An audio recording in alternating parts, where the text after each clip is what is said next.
Pure garam masala is a very vital spice mix for any North Indian cooking.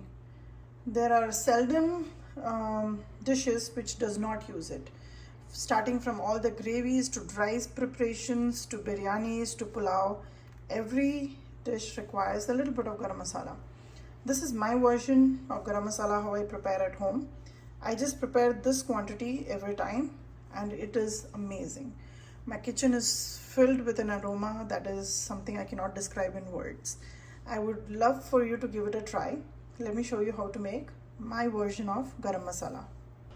These are the measurements for the ingredients that I use.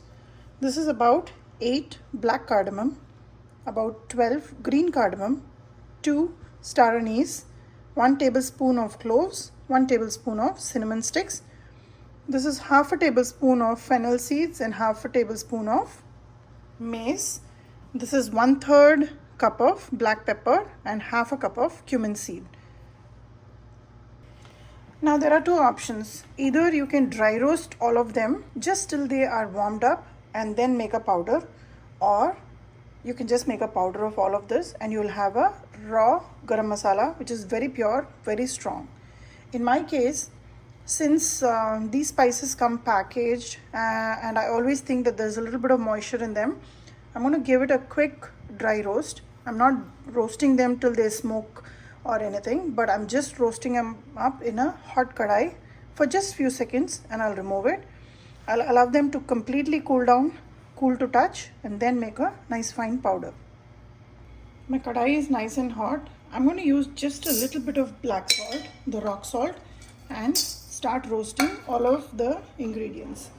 Now this I do it primarily because the salt will absorb any excess moisture if there is any within the spices, and the salt will also help to keep it long lasting in your shelf, although it may not last long, but the shelf life of any product is increased, especially these powders, when you add a little bit of salt.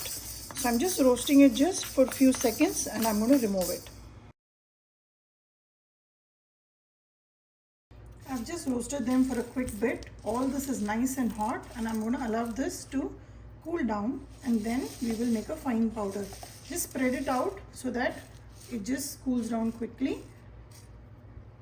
Allow this to completely cool down. I've moved it to a wooden bowl because I just feel that when you keep it on a ceramic plate or a stainless steel plate, there's still some moisture that's coming out of all these spices. So move it to a wooden bowl where all the moisture gets absorbed in the vessel and all your ingredients are pretty dry. The spices are nice and cool to touch. I'm going to transfer them into my mixie jar and make a fine powder out of this.